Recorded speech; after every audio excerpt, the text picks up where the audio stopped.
रात के 9 बजे का समय था। पॉल अपनी फैक्ट्री में बैठा वीडियो कॉल पर अपने बेटे मार्टिन से बात कर रहा था।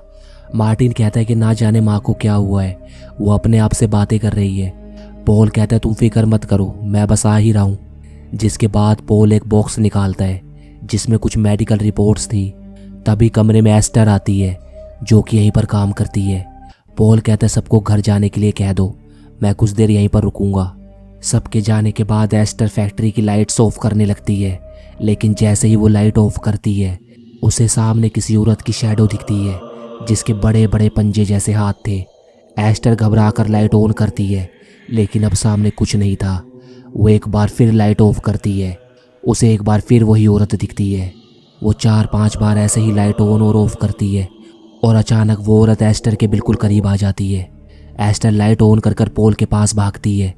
वो पॉल से कहती है कि मैंने अभी वहाँ किसी को देखा है, लेकिन वो गायब हो गई। पॉल कहता है तुम थक गई हो, घर जाकर आराम करो। एस्टर उसको सावधान रहने को कहकर वहाँ से चली जाती है।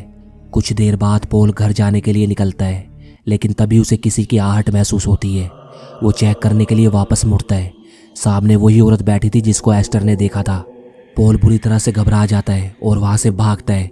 तभी वो औरत अपने पंजे से पॉल पर हमला करती है, जिसमें पॉल का पैर जख्मी हो जाता है। पॉल भागता हुआ अपने ऑफिस के रूम में आता है और अपनी सुरक्षा के लिए बेसबल्ला उठा लेता है। तभी फैक्ट्री की लाइट्स ऑफ हो जाती है। आहिस्ता आहिस्ता उसके रूम का दरवाज़ा खुलता है और अचानक वो औरत पॉल पर जानलेवा हमला करती है और अगले ही पल पॉल फर्श पर मरा पड़ा था। इसी तरह कुछ समय बीत जाता है। एक रात मार्टिन अपने कमरे में लेटा अपने डैड को याद कर रहा होता है। तभी उसको किसी के बात करने की आवाज़ सुनाई देती है। मार्टिन घबराता हुआ अपनी माँ के कमरे की तरफ आता है, जहाँ वो देखता है उसकी माँ ना जाने किससे बातें कर रही थी। वो पूछता है आप किससे बात कर रही हैं, यहाँ तो कोई भी नहीं है। सोफी कहती है सब ठीक है बेटे, तुम सो जाओ। मार्टिन अपनी माँ की पागलपंती देखकर घबरा जाता है। वो वापस अपने कमरे में जाने लगता है। तभी उसको उसकी माँ के कमरे में उसी औरत का हाथ नजर आता है जिसने पॉल को मारा था। मार्टिन बुरी तरह से घबरा जाता है और भागता हुआ अपने कमरे में आकर छुप जाता है। तभी वो औरत उसके दरवाजे को खोलने की कोशिश करती है, लेकिन दरवाज़ा लॉक था। मार्टिन पूरी रात ऐसे ही सहमा हुआ बैठा रहता है। इसी तरह कुछ दिन बीत जाते हैं। एक दिन मार्टिन की टीचर उसकी माँ को कॉल करती है, लेकिन वो फ़ोन नहीं उठाती, जिस पर उसकी टीचर कहती है क्या कोई और है जिसको तुम यहाँ पर बुला सकते हो। थोड़ी देर बाद मार्टिन की सौतेली बहन रेबेका अपने बॉयफ्रेंड ब्रैड के साथ स्कूल आती है, जहाँ उसकी मुलाकात चाइल्ड प्रोटेक्टिव सर्विस की एजेंट एमा से होती है। एमा रेबेका से पूछती है क्या मार्टिन की कोई प्रॉब्लम है, क्योंकि वो पिछले 7 दिनों से तीसरी बार स्कूल में सोया है। क्या वो घर में नहीं सोता? रेबेका कहती है मुझे नहीं पता, मैं उस घर में नहीं रहती, सिर्फ मेरी माँ रहती है। एमा पूछती है क्या वो ठीक है?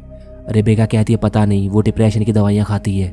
जिसके बाद वो अपने भाई से मिलती है और उसको घर छोड़ने के लिए आती है, लेकिन मार्टिन कहता है क्या मैं एक दिन के लिए तुम्हारे घर रह सकता हूँ, मैं सिर्फ सोना चाहता हूँ। रेबेका कहती है मैं इस बारे में माँ से बात करती हूँ। वो दोनों अंदर जाने लगते हैं। रेबेका पूछती है क्या माँ से कोई मिलने आता है? मार्टिन कहता है डायना आती है। ये नाम सुनकर रेबेका चौंक जाती है। वो मार्टिन से कहती है तुम डरो मत, डैड के मरने के बाद माँ ने मेरे साथ भी ऐसा ही बिहेव किया था। मुझे भी डायना के डरावने सपने आते थे, लेकिन वो सिर्फ सपने ही है और कुछ नहीं। अंदर आने के बाद मार्टिन अपना बैग पैक करने चला जाता है और रेबेका अपनी माँ से कहती है जब तक आपका पागलपन पूरी तरह से ठीक नहीं हो जाता तब तक मार्टिन मेरे साथ रहेगा। सोफी कहती है तुम ऐसा नहीं कर सकती। रेबेका कहती है मैं ऐसा ही करूँगी। दूसरी तरफ कमरे में मार्टिन अपना बैग पैक कर चुका था। तभी उसको दूसरे कमरे में उसी औरत का साया दिखता है। मार्टिन भागता हुआ रेबेका के पास आता है और रेबेका उसको अपने साथ ले जाती है। घर पर आने के बाद रेबेका का बॉयफ्रेंड कहता है तुमने अपनी माँ के साथ अच्छा नहीं किया, मार्टिन को वहीं पर रहना चाहिए था। रेबेका कहती है मुझे लगता है अब तुम्हें अपने घर जाना चाहिए। वो वहाँ से चला जाता है। खाना खाने के बाद वो दोनों सो जाते हैं। रात को अचानक रेबेका की आँख खुलती है, लेकिन बेड पर मार्टिन नहीं था। वो देखती है कोई फर्श पर बैठा कुछ कर रहा था। रेबेका को लगता है ये मार्टिन है। वो कहती है अंधेरे में क्या कर रहे हो, लाइट तो ऑन कर लो। इतना कहकर वो टेबल लैंप ऑन करती है, लेकिन वो ऑन नहीं होता। लेकिन घर के बाहर लगे एलईडी बोर्ड की लाइट फ्लैक्चुएट हो रही थी। उसकी रोशनी कभी कमरे में पड़ रही थी और कभी नहीं। जैसे ही रोशनी बंद होती है, रेबेका देखती है सामने कोई औरत बैठी है जो उसी को घूर रही थी। रेबेका का दिल कांप जाता है। वो औरत भागती हुई रेबेका की तरफ बढ़ती है, लेकिन तभी एलईडी बोर्ड की लाइट एक बार फिर फ्लैक्चुएट होती है और वो औरत गायब हो जाती है। रेबेका घबराती हुई कमरे की लाइट ऑन करती है। उसकी सांसें फूली हुई थी और उसका चेहरा पीला पड़ चुका था। वो मुंह धोने के लिए बाथरूम में आती है, जहाँ बाथ टब में मार्टिन सोया हुआ था। अगली सुबह उसके घर पर एमा आती है, जो कहती है आपको कोई हक नहीं था अपनी माँ के घर से मार्टिन को ज़बरदस्ती लाने का, उन्होंने आपके खिलाफ शिकायत करी है। रेबेका कहती है वो उसका ध्यान नहीं रख सकती, वो पागल है। एमा कहती है कानूनन मार्टिन पर हक आपकी माँ का ही है। अगर आपको मार्टिन चाहिए तो आपको अपनी माँ पर केस करना होगा और प्रूफ करना होगा कि वो पागल है, लेकिन तब तक के लिए मार्टिन उनके साथ ही रहेगा। रेबेका कुछ नहीं कहती और एमा मार्टिन को अपने साथ ले जाती है। उनके जाने के बाद रेबेका की नज़र फर्श पर बिछे कालीन पर पड़ती है, जिसके नीचे कुछ लिखा था। वो कालीन हटाती है और बुरी तरह से चौंक जाती है। रात को वो औरत यहीं पर बैठी थी और अपना नाम लिख रही थी, डायना। जिसके बाद रेबेका को अपना बचपन याद आता है।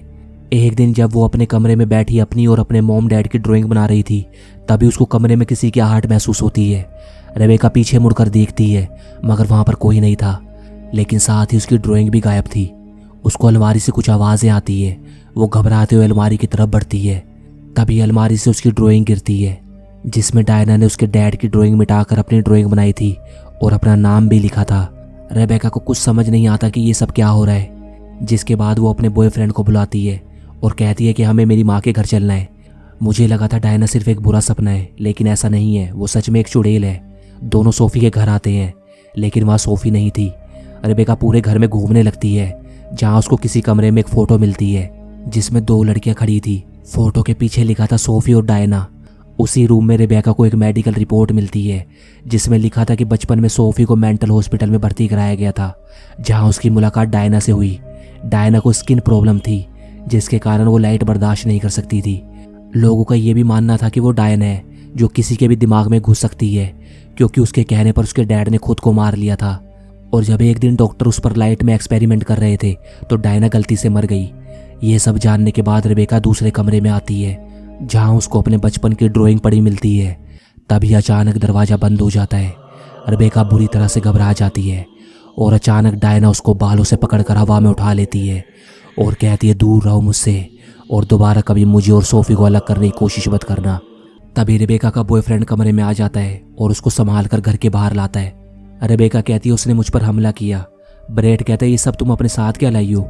रेबेका कहती है ये सब प्रूफ है। जिसके बाद वो वहाँ से चले जाते हैं। उनके जाने के बाद सोफ़ी अपने बेटे के साथ घर वापस आती है। रात को दोनों बैठे टीवी देख रहे होते हैं। तभी सोफ़ी उठती है और लाइट्स बंद कर देती है। मार्टिन बुरी तरह से घबरा जाता है और कहता है ये आप क्या कर रही हैं? सोफ़ी कहती है डरो मत, मैं तुम्हें एक कहानी सुनाना चाहती हूँ। बहुत सालों पहले मेरी एक दोस्त हुआ करती थी। सबको लगता था वो मर गई, मगर ऐसा नहीं था, वो जिंदा है। और इसी बीच मार्टिन के पीछे से धीरे धीरे डायना उसके नज़दीक आ रही थी। मार्टिन कहता है छोड़िए मुझे, क्या कर रही हैं आप? सोफ़ी कहती है तुम्हें डायना के साथ रहना होगा, तुम्हें उसको टाइम देना होगा और घर की बत्तियां बंद रखनी होगी। अचानक डायना सोफे पर कूदती है। मार्टिन घबरा कर वहाँ से भागता है। डायना सोफ़ी के थप्पड़ मारकर मार्टिन की तरफ दौड़ती है, लेकिन मार्टिन लाइट ऑन कर देता है। डायना गायब हो जाती है और मार्टिन घर से भाग जाता है। वो दौड़ता हुआ रेबेका के घर आता है और उसे सब कुछ बता देता है। रेबेका कहती है तुम्हारे डैड पॉल काफ़ी समय से माँ और डायना पर रिसर्च कर रहे थे और मैंने उनकी रिसर्च के बारे में तुम्हारे घर में सब कुछ पढ़ लिया है। मुझे लगता है कि डायना ने उनके दिमाग पर कब्जा कर रखा है। वो तभी आती है जब माँ दवाइयाँ लेना बंद कर देती है। मुझे लगता है डायना तभी हमारा पीछा छोड़ेगी जब माँ की दिमागी हालत ठीक हो जाएगी।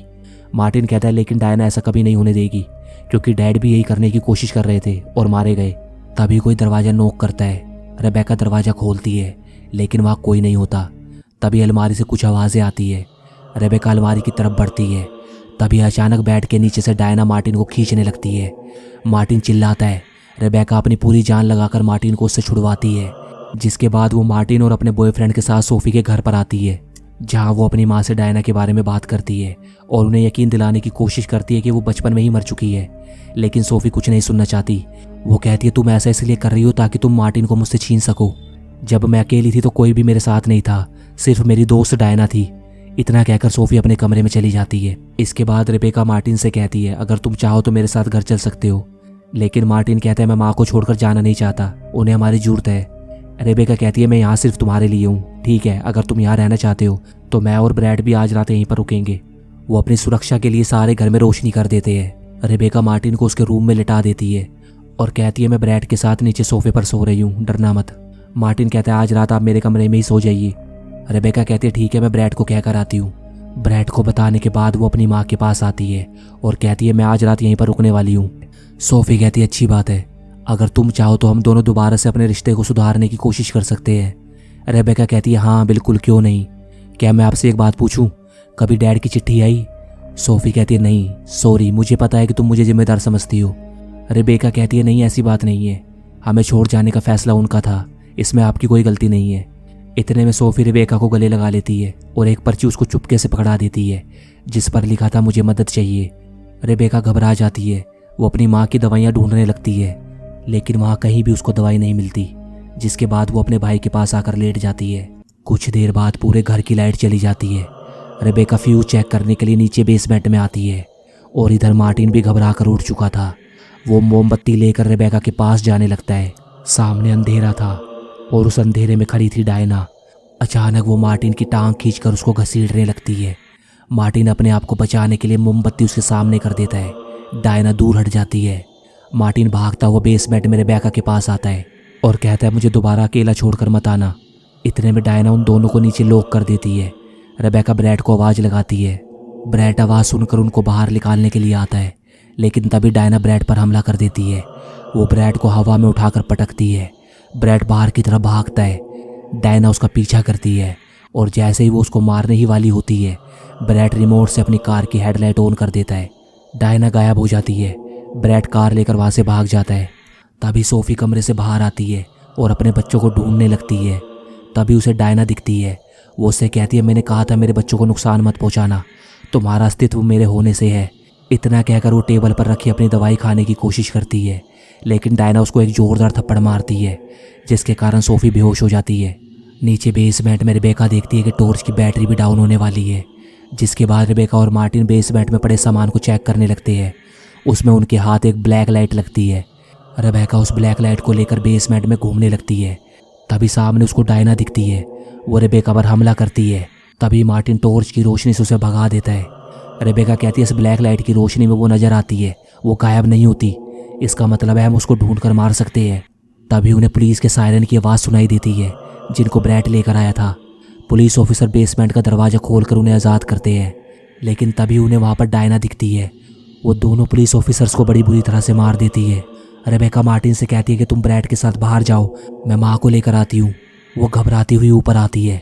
तभी डायना रेबेका को उठाकर नीचे फेंक देती है। वो उसको मारने के लिए आगे बढ़ती है। तभी सोफी वहाँ पर आ जाती है। वो डायना से कहती है दूर रहो मेरी बच्ची से, और वो उस पर गोलियां चलाने लगती है। लेकिन जो पहले ही मरा हुआ है वो कैसे मरेगा? डायना कहती है तुम मुझे नहीं मार सकती। सोफी कहती है ठीक है, लेकिन अपने आप को तो मार सकती हूँ, मैं हूँ तो तुम हो। रेबेका कहती है माँ आप ये क्या कर रही हैं? सोफी कहती है तुम्हें बचा रही हूँ बेटा।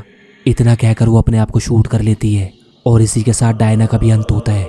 जिसके बाद रेबेका फैसला करती है कि वो ब्रैड और मार्टिन के साथ अब से अपने माँ के घर ही रहेगी।